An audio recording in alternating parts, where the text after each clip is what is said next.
নমস্কাৰ। অন্য দিনৰ দৰে আজি এটা নতুন এটা ভিডিঅ' লৈ আপোনালোকৰ মাজত ওলাই আহিছোঁ। যে আজিৰ ভিডিঅ'টো এটা বিশেষ হ'বলৈ গৈ আছে।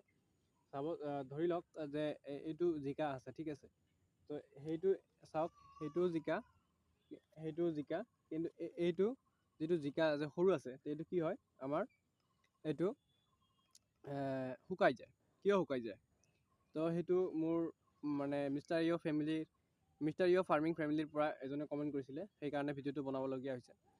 তো চাওক, এইটো যে আছে এইটো শুকাই গৈছে, আপোনালোকে চাওক, এইটো শুকাই গৈছে। তো এনেকা যদি আপোনালোকৰ শুকাইছে, তেতিয়াহ'লে আপোনালোকে এটা কাম কৰিব। ফাৰ্ষ্টত আপোনালোকে এই বস্তুখিনি ছিঙি ল'ব। যিকেইটা গাছত লাগিছে, সেইকেইটা গছৰ পৰা এই শুকোৱা বস্তুখিনি আপোনালোকে ছিঙি ল'ব।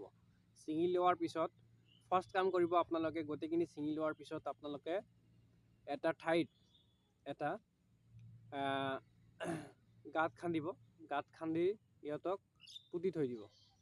কাৰণ চাওক, ইয়াৰ ভিতৰত যেতিয়া মই সেইটো কাটিম, তাৰ ভিতৰত বহুত কণী থাকিব। সেইটো এটা মানে সৰু থাকোঁতে ইয়াক মানে ইয়াৰ ভিতৰত কণী পাৰিলে। কণী পৰাৰ পিছত সেইটো মানে আৰু ভাইৰাছো থাকে ইয়াৰ ভিতৰত, ঠিক আছে। তো সেইটো মানে লাহে লাহে মানে সেইটোক মানে যি ৰছটো আছে, এইটো যিটো তাৰ ভিতৰত ৰছ থাকিব লাগে, সেইটো খাই শুকাই দিয়ে একেবাৰে। তাৰ পিছত সি ডাঙৰ হ'ব। যদিও ডাঙৰ হয়, কিন্তু তলপিনে শুকোৱা থাকে, কিন্তু সতেজ নহয়। চাওক, আৰু যেতিয়া এনেকুৱা টাইপৰ হৈ যাব, এইটো সৰু থাকোঁতে সেইটো আক্ৰমণটো সৰু থাকোঁতে কৰে, কিন্তু ডাঙৰ হওঁতে এইটো আক্ৰমণ কৰিব নোৱাৰে। তো ফাৰ্ষ্ট আপোনালোকে গোটেইখিনি ছিঙি এটা গাঁত খান্দি পিনে পুতি থৈ দিব। তাৰপিছত আপোনালোকে এটা কথা চিন্তা কৰিব বা জানি ল'ব যে আপোনালোকে যদি যিটো গছ আপোনালোকে ৰুইছে বা জিকা খেতি যিটো কৰিছে, ফাৰ্ষ্টৰ পৰা যিটো আপোনালোকে মেডিচিন ইউজ কৰি আছে, মানে চাব, ধৰি লওক, যদি আপোনালোকে কেনন ইউজ কৰিছে, কেনন সপ্তাহত 2 বাৰ পাতলাকৈ ইউজ কৰি দিয়ক, স্প্ৰে কৰি দিয়ক। আৰু যদি আপোনালোকে আলফা প্লাছ বা আলফা শক্তি ইউজ কৰিছে, মানে যিটো মানে ফাৰ্ষ্টৰ পৰা আপোনালোকে ইউজ কৰিছে, সেইটো সপ্তাহত 2 বাৰকৈ পাতলকৈ ইউজ কৰি দিয়ক। আৰু এনেকা যদি হয়, পুতি থৈ দিয়ক। তেতিয়াহে মানে আপোনাৰ তাৰ পৰা পৰিত্ৰাণ পাব। চাব, ধৰি লওক, এতিয়া এইটো যে গছ আছিলে, এই গছজোপাত আছিলে এটা আছে, ঠিক আছে। এতিয়া মই সেইটো লৈ পিনে ইয়াত নথওঁ, মই পেলাই নিদিওঁ। পেলাই দিলে কি হ'ব, তাৰ পৰা আকৌ হৈ যাব। কাৰণ সেইটো ভিতৰত ভাইৰাছ আছে নেকি, গম নাপাওঁ মই। মানে যদি আপোনালোকে গছৰ আশে পাশে যদি আপোনালোকে থৈ দিয়ে, তেতিয়াহ'লে আকৌ হৈ যাব। তো আপোনালোকে লৈ পিনে এটা বেলেগ ঠাই এটা লৈ পিনে গাঁত খান্দি পুতি থৈ দিব সেইটো। আৰু আপোনালোকে যদি আপোনালোকে অৰ্গেনিক হিচাপত কৰিছে, যদি ৰাসায়নিক সাৰ প্ৰয়োগ নকৰে বা জৈৱিক প্ৰক্ৰিয়াৰে আপোনালোকে যদি কৰিছে, তেতিয়াহ'লে আপোনালোকে নিমপাত যিটো আছে, নিমপাতটো যিটো একদম ৰস কৰি পিনে, যিটো পানীৰ লগত মিহলাই পিনে আপোনালোকে স্প্ৰে কৰিব পাৰে। চেকনি দি পিনে স্প্ৰে কৰিব লাগিব আকৌ।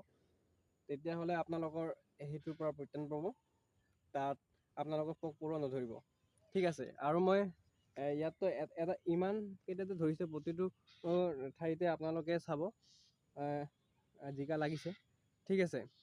এতিয়া মই বেলেগ এটা আপোনালোকক গছ দেখাম। ইয়াত এইটো যিটো গছজোপা আছে, আপোনালোকে চাব পাৰিছে, এইটো যিটো গছজোপা আছে, আপোনালোকে চাব, ইয়াত কিন্তু নাই। তো ইয়াতে হৈছিলে ফাৰ্ষ্ট। তেতিয়া মই কি কৰিছিলোঁ, লৈ পিনে এঠাইত লৈ পিনে মই পুতি থৈছিলোঁ। তাৰপিছত মই হেৰি কৰিছিলোঁ, যিটো আপোনালোকৰ কেনন বুলি কয়, কেনন যিটো মেডিচিন আছে, সেইটো পাতলকৈ ইউজ কৰিছিলোঁ। তাৰ ফলত মই ভাল বেনিফিট এটা পাইছোঁ। আপোনালোকে যিটো ফাৰ্ষ্টৰ পৰা ইউজ কৰে, সেইটো ইউজ কৰিব। যদি আপোনালোকে ফাৰ্ষ্টৰ পৰা কেনন ইউজ কৰিছে, কেননে ইউজ কৰিব। আৰু যদি ফাৰ্ষ্টত যদি আপোনালোকে আলফা শক্তি বা আলফা প্লাছ ইউজ কৰিছে, সেইটোৱে ইউজ কৰিব। কিন্তু বেলেগ বেলেগ যদি আপোনালোকে মেডিচিন যেতিয়া লগায় আপোনালোকে, তেতিয়া কিন্তু আপোনাৰ জিকা খেতি বৰবাদ হৈ যাব পাৰে। সেইটো আপোনালোকে ধ্যান দিব। কাৰণ চাওক, এইটো মানে জিকা এটা এনেকুৱা খেতি হয়, মানে যিটো মেডিচিন বা যিটো ঔষধ স্প্ৰে কৰাত যিটো আপোনাৰ সি ভাল, প্ৰথমত যিটো ইউজ কৰে, যিটো পাত কুকুৰা নেলাগে, সেইটো ইউজ কৰিব। এনেই আপোনালোকে মই ক'লোঁ বা বেলেগ এটা মানুহে ক'লে যে এইটো ইউজ কৰক, আপুনি ঘপককৈ ইউজ নকৰিব। আপোনালোকে যদি ইউজ কৰিব বিচাৰে ফাৰ্ষ্ট এটা গছত আপোনালোকে স্প্ৰে' কৰি মানে ট্ৰাই কৰিব যে সেই গছটো যদি ইফেক্ট হৈছে নেকি। যদি ইফেক্ট হৈছে তেতিয়াহ'লে আপোনালোকে স্প্ৰে' কৰিব নালাগে। আৰু যদি কৰাৰ পিছত যদি আপোনালোকে ভাল এটা মানে যে গছজোপা একো হোৱা নাই, ঠিকে আছে, সুস্বাস্থ্য আছে, তেতিয়াহ'লে সেইটো ইউজ কৰিব। কিন্তু যিকোনো ঔষধ দিয়াৰ আগত আপোনালোকে সেইটো কথা ভাবি ল'ব যে প্ৰথম আপোনালোকে এটা গছত ইউজ কৰিব। চাপ'জ আলপত শক্তি যদি আপোনালোকে দিয়ে, যিটো এজোপা গছতে আপোনালোকে ইউজ কৰিব, দেখিব যদি চুইট কৰে তেতিয়াহ'লে গোটেইখিনিতে ইউজ কৰিব। যদি চুইট কৰা নাই আপোনালোকে নকৰিব। তো আজিৰ ভিডিঅ'টো ইমানেই আছিলে, সেইকাৰণে শুকাই যায়। তো যদি আপোনালোকে ভিডিঅ'টো চাই ভাল পালে তেতিয়াহ'লে লাইক কৰক, শ্বেয়াৰ কৰক আৰু মোৰ চেনেল ছাবস্ক্ৰাইব কৰক। ধন্যবাদ। জয় অসম। আকৌ লগ পাম পুনৰ এটা ভিডিঅ' লৈ। Bye bye.